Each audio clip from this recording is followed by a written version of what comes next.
so the 101 album, how would you feel, and how would you prepare in case you would need to play a German officer, like a Nazi? How would you prepare that? So the question is, so you prepare? Yeah, how would you prepare? Imagine that next week you would need to play a German officer. How would you, psychologically, how would you prepare your play, and how would you feel to play like a Nazi? Oh yeah. First thing I do is I go see the movie The Captain again. Has anyone seen this film, German film, last year? No one's seen this? Incredible film. And then I'd go to Germany, and I'd hang out with some of you. Are you German? You're not, you're French. You're Belgian. Gosh, yeah, spend some time in Germany. Get on the other side. Look at maybe, I've watched material about World War II. I assume you're talking about playing a Nazi officer. And I just like shift perspective. And I take my assemblage point from the American perspective, and I shift it 180 degrees around and look at it the other way in. And then really, the main thing I would make sure I do is justify why I'm doing what I'm doing as that character. And I would make sure that I don't judge that character. And then I put him in a righteous position, and I understand all his motivations for why he's doing what he's doing and what he's a part of, and that the ultimate goal is adjustable. And that's how I have to get my mind into it. That's what I do.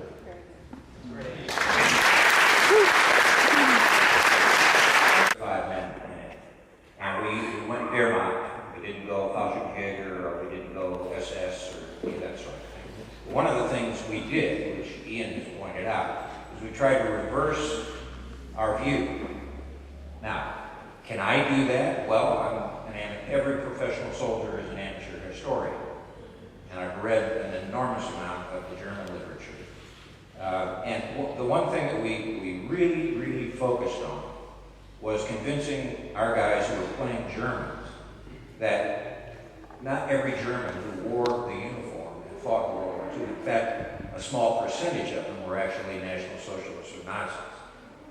They were simply German soldiers fighting for what they were told was the right thing to do. So we tried to instill that in them and stay away from the politics. You want to take that one? A scene that really stuck with you, Shane? I think for me, it was probably working with Lucy Jean, who played Renee Lemaire. In particular, I think just after we failed to save a soldier in the church, in the crypt, and I think the juxtaposition of those scenes in the series worked very well. But that quiet moment when we're together, we've been through quite a lot through then. Or I'd been through quite a lot as an actor with the previous episodes. So it was nice to go into that place, kind of from boot camp actually, kind of having that sort of weariness, and to have that moment with her. And as you know, I mean, the major female faces were pretty rare. So and Lucy was just a great actor to work with, and I remember that very fondly.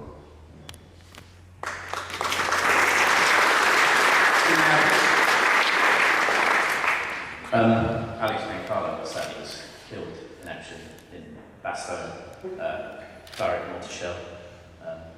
1 minute he was there along with Skip Muck, and the next he wasn't. And when we were shooting that scene, obviously 1 minute we were there, and the next minute, they put these effigies of us in place for watermelon and things like me. And of course on the set, which was indoors, I guess you know that forest wasn't out. It was fun. It was funny to see these effigies of ourselves for a moment, And I remember the pyrotechnics guys and makeup and wardrobe props.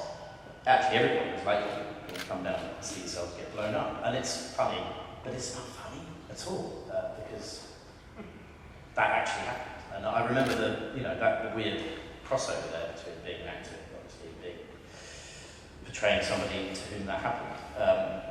In the blink of an eye, they're there and they're not. And you see it on screen exactly like that. It cuts, obviously. They replace us with these effigies, and they cut it very cleverly so that when the explosion occurs, you just get this evaporation. And that there's not really an adequate way to describe that, I guess, except to say that those kinds of insane and unimaginable moments must have occurred an awful lot, and that definitely brought that home for me.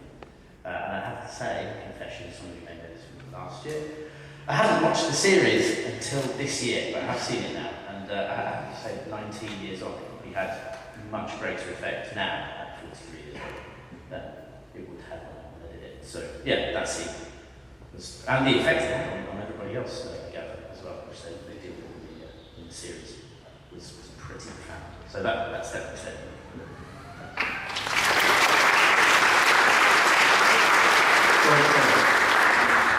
The episode 9, driving up to the concentration camp, because after about 7.5 months we were all having a really great time filming this, and it was a laugh every day. We get in the jeeps and laugh and laugh and laugh, and we just drove up there and everyone was completely silent. That was it.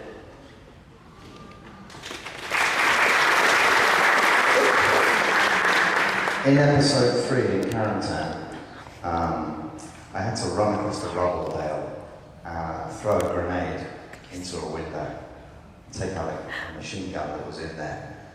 I remember you coming up to me and saying something like, "Tanner Welsh, you got to basically, here's the window frame, here's the curb." And it wasn't real rubble, there was some real rubble around, but it wasn't like completely foam polystyrene, it was a real curb. He said, "You're going to have to hit below the window, because you're going to make sure you hit below the window, son, because there's going to be a great big blast straight out the window at you, so you best make sure you hit the deck." I did it once, one take. The reason I did it once is because I hurt myself. I got it right, fortunately, but I tripped over the curb, the helmet fell off, I hit the deck, including my knee on the curb, my right knee. The explosion happened. Fortunately, there were 4 or 5 cameras on the thing. There was a camera inside, there was one from the wide, there was 2 wides. And I literally couldn't get up afterwards, so thank God I got it. It sticks with me.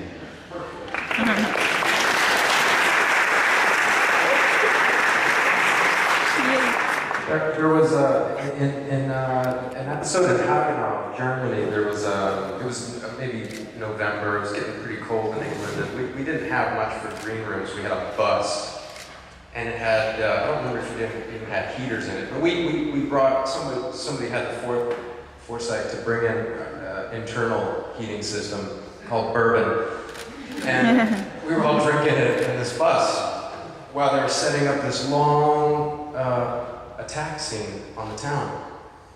And we finally get called out a couple hours later to do a run-through of the scene, and Dale Dye and his cadre say, "Okay guys, look at all the flags, that's where all the mortar hits are going to be, and there's flag, and you're all going to run down this firing from here and there, and gunfire is going to be coming at you, and all the hits are going to happen there and there and there." We're like, "Okay, cool, flags." And then turn around, and then all the flags are gone, and we're like, "Ooh, where were those flags hit?" You say one was right there, right there. Get ready and action, and then we go. And somebody had a few too many, and saw like a phantom soldier and with a Tommy gun. It was right by your head. Luckily they're blanks. That was really something else. That's my anecdote.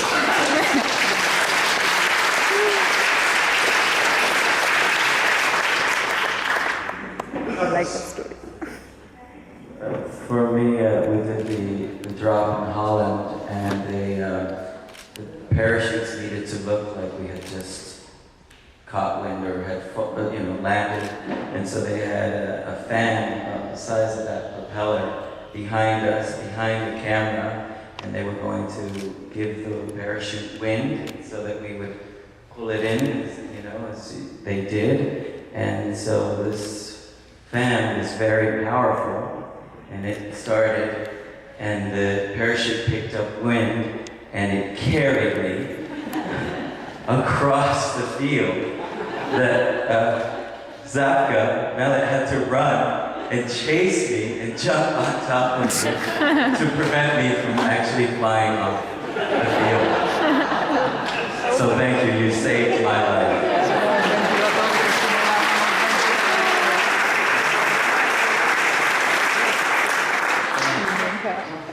All right, one scene that stuck out to me was episode 8, when we are all told that we're going on this last patrol.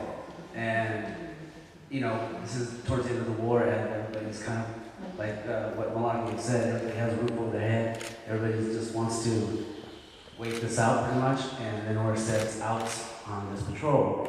And the realization of thinking that you're not going to come back, you know? It's like, why are we doing this? And just seeing each other, respond to each other, and going, wow. Yeah.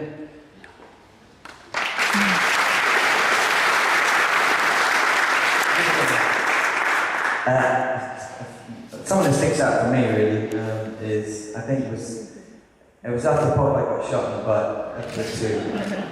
Shut me up. Yeah, this time, yeah. It was when I was kind of having to crawl back, and I see Lipton, and he kind of sorts me out. And he was devastated, obviously, that he just got there and he had to go. And I was gutted because I knew I wouldn't get to hang out for a little while they went off and shot some more stuff. I was really devastated. So, and then the best moment for me ever was coming back to the team. Not because it was a fun scene to do, but I was just so excited to get back. I missed them. I really missed them. I missed them. So that moment for me when I came in the Jeep was genuine joy from Nick. I'm so happy to see you all. I'm back. Oh, Chuck.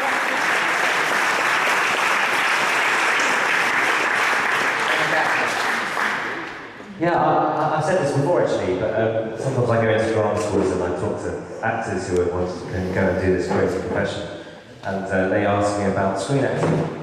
And I've been in as many scenes in Band Brothers that I think are absolutely amazing, but there's a scene at the end of episode 3 where Scott Grimes, who plays Malarkey, goes into the laundrette, and he goes to pick up laundry.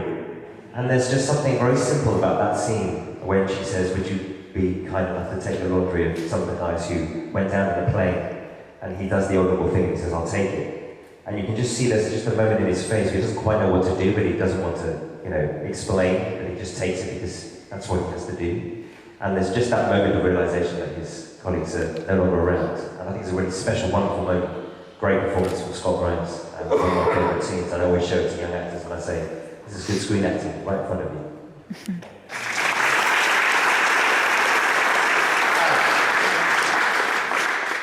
Hey there. I think one of my most memorable favourite scenes is, unfortunately, Pete's scene, with Rubler in the forest where he does the slide. Really stuck with me. An accidental death. Exactly. I mean, we're actors, right? We work there.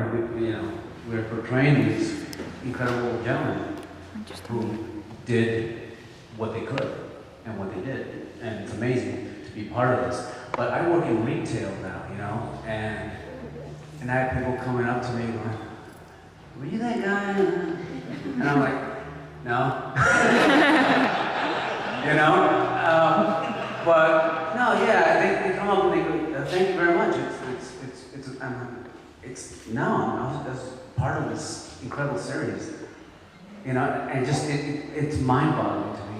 It's really surreal, and even to look down the, these two sides, seeing Ian and Ben and Nolan, it's just incredible that I was able to be a part of this with them, because it's very humbling, yeah, definitely. Ian had a follow-up. I touched on it with the USO tour. I did one in the Middle East and one in Korea. And the first one was in the Middle East. And I think a group of about 8 of us went, and we figured we were asked to do it. was some reluctance to go because we were going to get shuffled around in front of all these guys who were Rangers, Delta Force even, on X-Ray Island off the coast of Saudi Arabia. Guys who were being taken right there, right to the battlefield. And the realization that was just right there, fully frontal in our face, was these guys appreciated what we do so much. They saw it as integral to their experience as warriors. Because people, especially the wars our country prosecutes, are so far afield. They figure people back home just don't know what they're going through. And the only way their family members and their friends can truly know, experientially in some way, is through the process of seeing a story like Band of Brothers. And they happen to think that Band of Brothers is one of the most articulately put together pieces of storytelling about military warfare that there is, and they feel a great honor that we did them a service in our portrayals and in the direction of the story and the writing of the story and everything, every bit, the design, the production design, the costumes, the everything, that there was so much care and detail put forth for this production. They saw it as a real honor to them and everything that they care about and deem important. And that was a full shift of perception, of going in thinking, they're just gonna think we're these actors. Fake it. But it was the opposite. They loved it.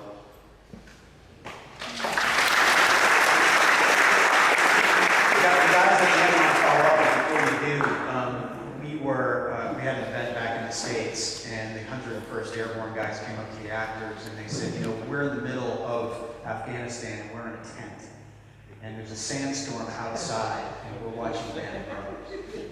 And that helps motivate us, that helps us connect with the people who came before us. But the actors didn't really know what to say. And we had Dave and Bill there at the time, and they got emotional about it. But to hear current generation of people, men and women who are serving now, say, we're overseas and we're watching this series and it means so much to us, I think it really brings it home. But you guys both wanted, I'll start with Doug, you wanted to add something? And they weren't scenes with the exception of Lieutenant Welsh.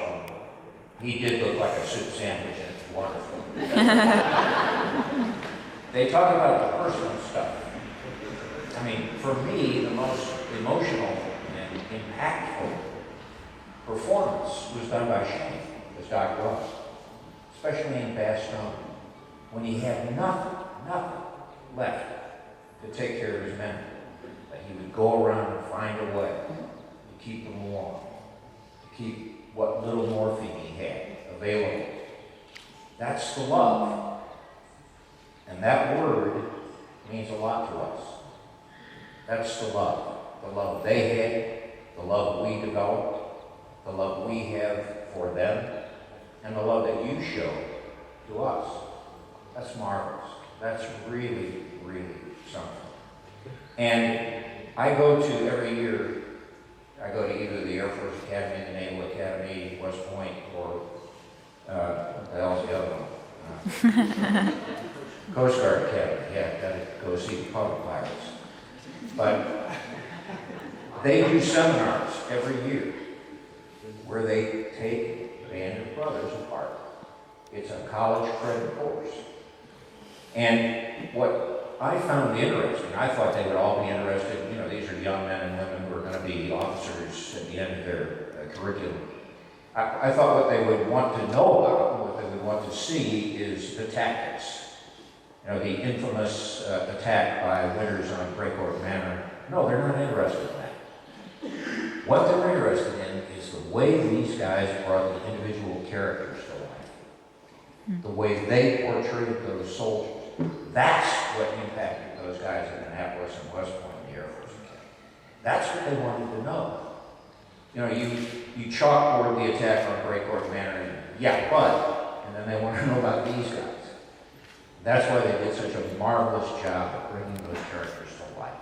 Because they not only brought what the character did, they brought the heart and the soul of the character. And ladies and gentlemen, that takes talent. And here it is.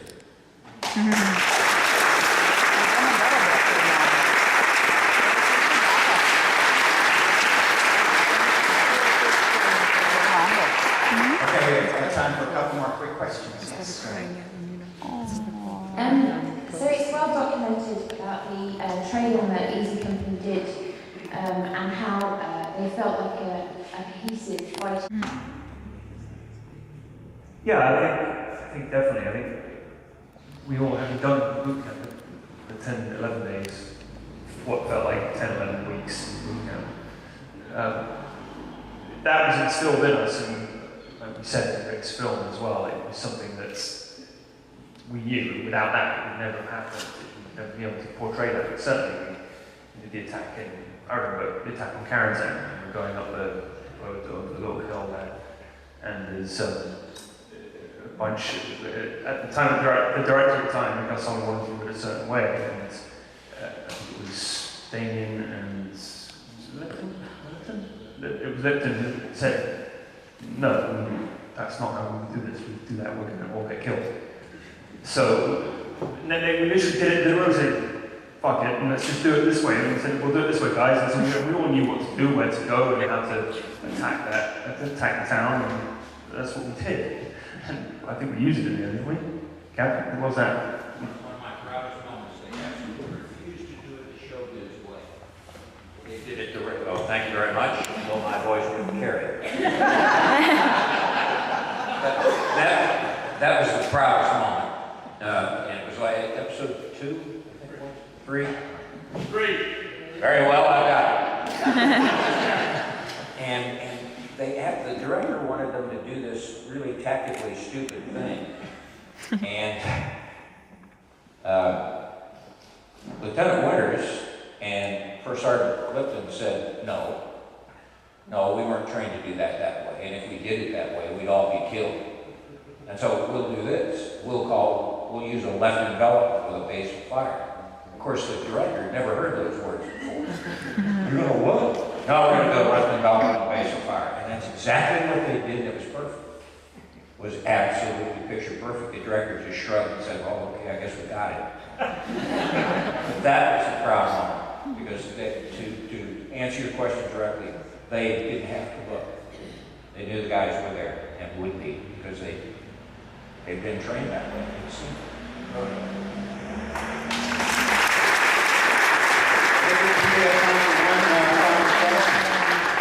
Really appreciate it. Thank you so much. Dale, take